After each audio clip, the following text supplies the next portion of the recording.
शिल्पा की आदतें ठीक नहीं थी। वो ना बोलने से पहले कुछ सोचती और ना ही कुछ करने में। उसकी इस आदत से सभी परेशान रहते। बहन, घर पर मेहमान आए हैं और शक्कर खत्म है, थोड़ी शक्कर दे दो, मैं बाजार जाऊंगी तो ले आऊंगी। अरे शिखा बहन, तुम तो माफी करें, जब देखो तुम्हारे घर में कुछ न कुछ खत्म ही रहता है। अरे शिल्पा, चिल्ला क्यों रही हो? कहा ना घर में मेहमान बैठे हैं, सुन लेंगे।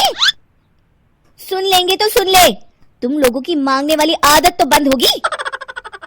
अच्छा शिल्पा, ना दो शक्कर, लेकिन बात तो अच्छे से करो। एक कटोरी शक्कर के लिए तुमने मेरी बड़ी बेइज्जती कर दी। शिल्पा बड़बड़ाते अंदर चली जाती है तो शिखा भी घर चली जाती है। माँ, क्या हुआ? अरे कुछ नहीं बेटा, पता नहीं कहां कहां से ऐसे पड़ोसी आ जाते हैं, जब देखो तब कुछ न कुछ मांगने के लिए घंटी बजाते हैं। अब घंटी बजे तो दरवाजा ना खोलना। पता नहीं माँ की ये आदत कैसे बदलेगी, किसी को कुछ भी बोल देती है, बोलने से पहले सोचती भी नहीं।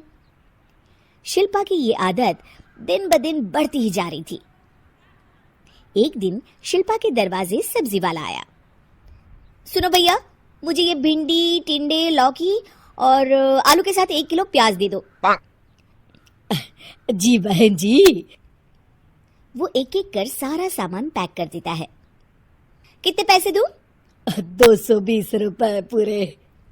अरे इतना महंगा नहीं, हाँ मैं तो सिर्फ 150 दूंगी। नहीं, पैसे तो पूरे लूंगा, नहीं तो सब्जी वापस कर दो। ऐसे कैसे वापस कर दूंगी? मैं तो एक भी सब्जी वापस नहीं करूंगी।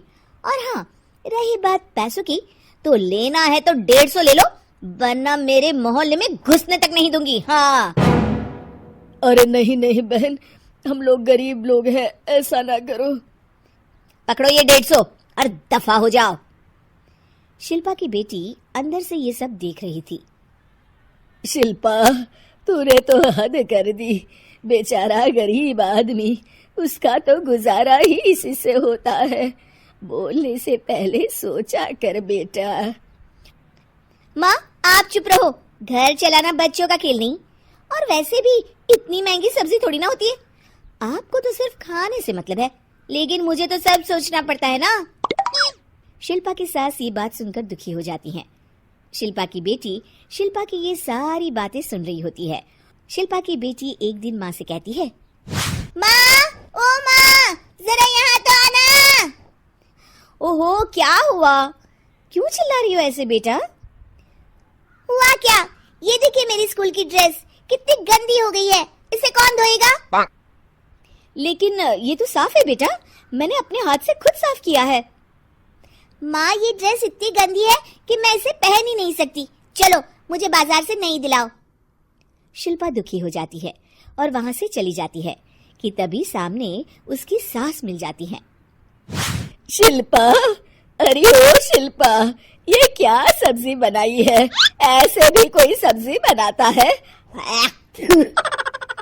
शिल्पा सास की इस हरकत से सख्ते में आ जाती है। अरे माँ को तो मैं जो बना दूं उन्हें वो पसंद आ जाता था, फिर आज वो ऐसा व्यवहार क्यों कर रही हैं?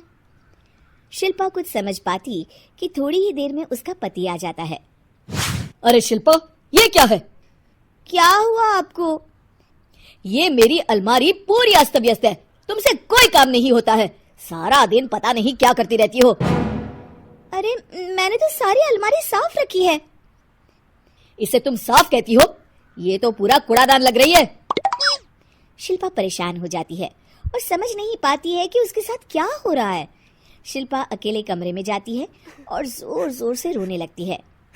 तभी वहां उसका पति, सास और बेटी आ जाते हैं। शिल्पा उन लोगों को देखकर और जोर जोर से रोने लगती है।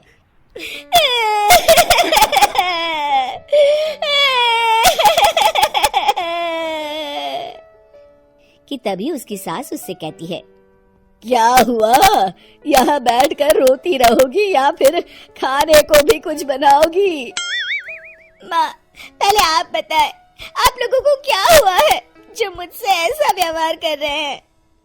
वही हुआ है जो तुम्हें रोज होता है। मैं समझी नहीं। माँ, आज घर वालों ने आपसे बुरा व्यवहार किया तो आपको कितना बुरा लगा ना? हाँ, मुझे बहुत बुरा लगा। मुझे अच्छा नहीं लगता कोई मुझसे इस तरह से बात करे। सही कहा शिल्पा, जो चीज तुम्हें खुद के लिए अच्छी नहीं लगती वो तुम्हें दूसरों के साथ भी तो नहीं करनी चाहिए। बेटा, हम तुम्हारे अपने हैं, फिर भी तुम्हें अपनों की बात का बुरा लगा। लेकिन सोचो, जिन बाहर के लोगों से तुम ऐसा व्यवहार करती हो उन्हें कैसा लगता होगा। हाँ माँ, आप सच कह रही हैं। मैं आप लोगों से माफी मांगती हूँ। मुझे कड़वा नहीं बोलना चाहिए।